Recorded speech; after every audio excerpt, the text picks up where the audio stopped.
Happy New Year po sa bawat isa sa atin mga mamser. Apa, ito yung ating pong mga alagang manok na Rhode Island mga mamser. Mayroon ng dalawang inahin mga mamser. Pero mga mamser, meron tayong nakitang itlog dito ngayon.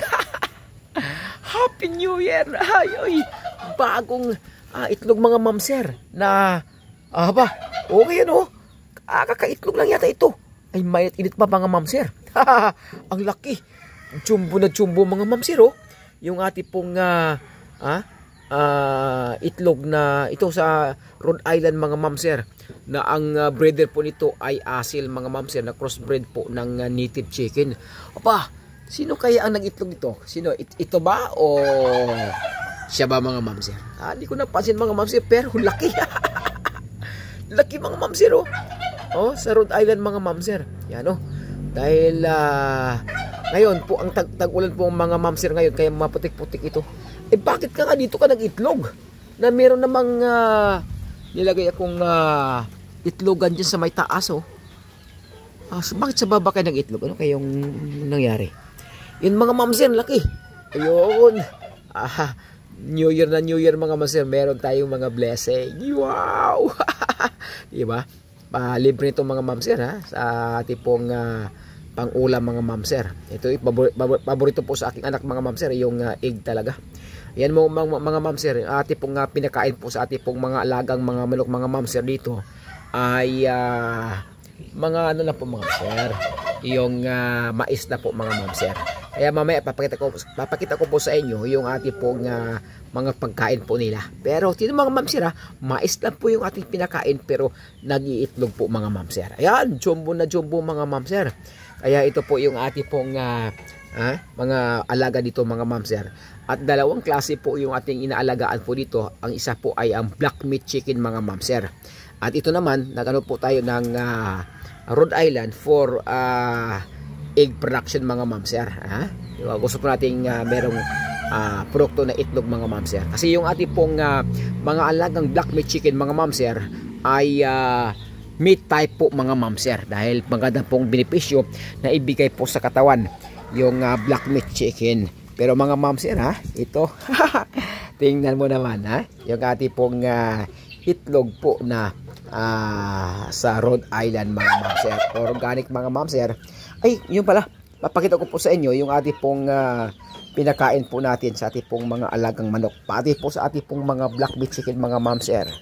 Ito mga mamser napapansin po yung mga mamser, ito po yung ating pinakain po sa ating pong mga alagang manok. Yun mga mamser.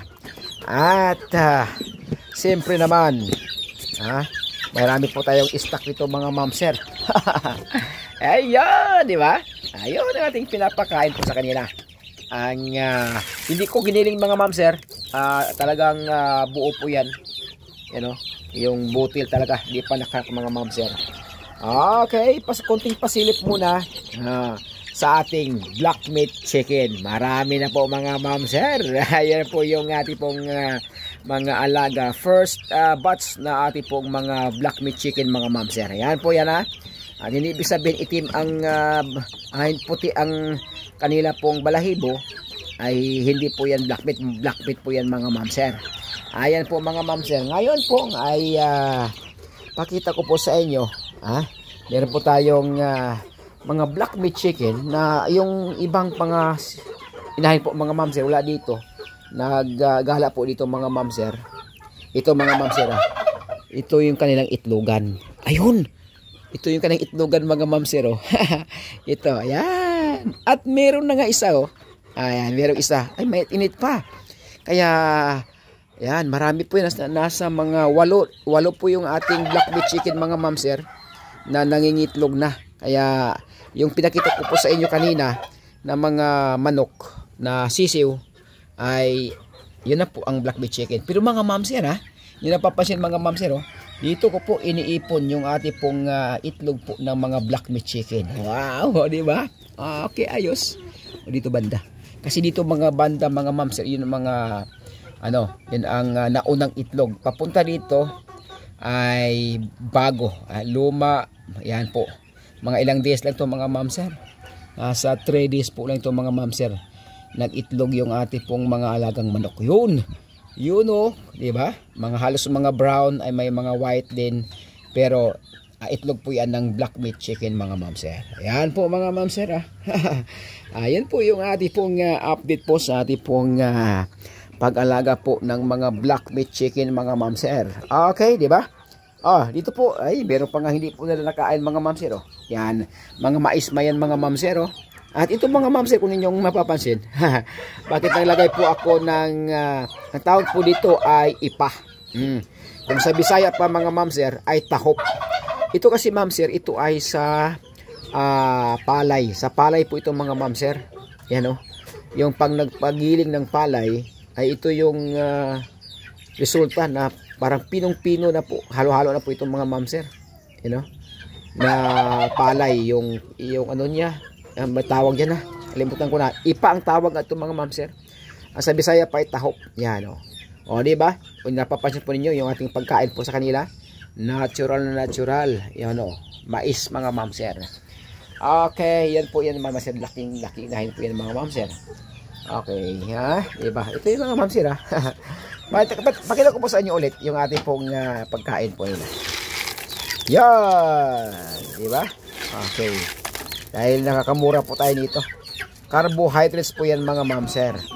Kaya ang protina na dagdag po na pagkain po nila ay ano pa nga ma'am sir, sila na po ang hahanap.